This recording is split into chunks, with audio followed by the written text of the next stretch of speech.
আয়াতে আল্লাহ সুবহানাহু তাআলা আজ থেকে ৫,০০০ বছর আগের বনু ইসরাইলদের ওপর ফেরাউনের ভয়াবহ অত্যাচারের বর্ণনা দিয়েছেন। ওয়াইদ নাজ্জাইনাকুম মিন আলি ফিরআউন, হে বনু ইসরাইল, তোমরা স্মরণ করো সেই দিনের কথা যেই দিন আমি তোমাদেরকে রক্ষা করেছিলাম ফেরাউনের কবল থেকে আর ফেরাউনকে ডুবিয়ে দিয়েছিলাম। ওয়াইদ ফারাকনা বিকুমুল বাহরা ওয়া আগরাকনা আলা ফিরআউন, যেই দিন আমরা সমুদ্রের মধ্যে পার্থক্য সৃষ্টি করেছিলাম এবং ফেরাউনকে ডুবিয়ে দিয়েছিলাম। কোন ফেরাউনকে?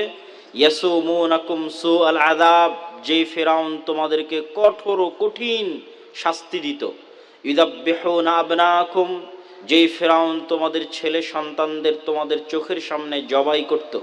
ওয়াস্তাহিউনা নিসাআকুম, যেই ফেরাউন তোমাদের কন্যা সন্তানদেরকে বাঁচিয়ে রাখত।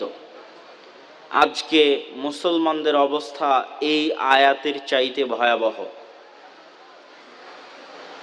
আজকে ফিলিস্তিনের মাটিতে গত ১০০ দিনে ২, ২.৫, ৩ মাসে ৩০,০০০-এরও অধিক মুসলিম নর নারী এবং শিশুকে শুধু তাদের বাপ মায়ের সামনে নয়, সারা পৃথিবীর মানুষের সামনে, বিবিসি, সিএনএন, আল জাজিরার লাইভের সামনে, ফেসবুক, ইউটিউব, ইনস্টাগ্রাম, টুইটারের ভিডিওর সামনে, সারা বিশ্বের সকল মানুষের সামনে, সকল রাষ্ট্রনেতা, প্রধানমন্ত্রী, প্রধান সেনাপতি, প্রেসিডেন্টের সামনে ৩০,০০০-এরও অধিক মুসলিম নরনারী এবং শিশুকে হত্যা করা হয়েছে।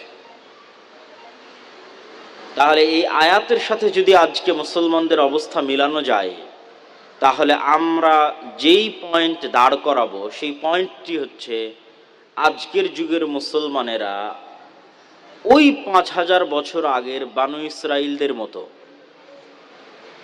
কথা কি আমার বুঝতে পারলেন? আজকের যুগের মুসলমানেরা কোরআনে বর্ণিত ৫,০০০ বছর আগের বনু ইসরাইলদের মতো। আর আজকের যুগের যারা ফেরাউন, তারা আজকের যুগের বনু ইসরাইলদের ওই ৫,০০০ বছর আগের চাইতেও ভয়াবহভাবে, মূল্যহীনভাবে হত্যা করছে এবং অত্যাচার চালাচ্ছে। তথা ৫,০০০ বছর আগে বনু ইসরাইলের যা মূল্য ফেরাউনের কাছে ছিল, ২ টাকারও মূল্য ছিল না। তাদের ছেলে সন্তানদের তাদের চোখের সামনে জবাই করে দিত। এরকম চলেছে ২০০, ২৫০, ৩০০ বছর। তো আজকের ফেরাউনদের কাছে আজকের মুসলমানদের কোনো মূল্য নাই।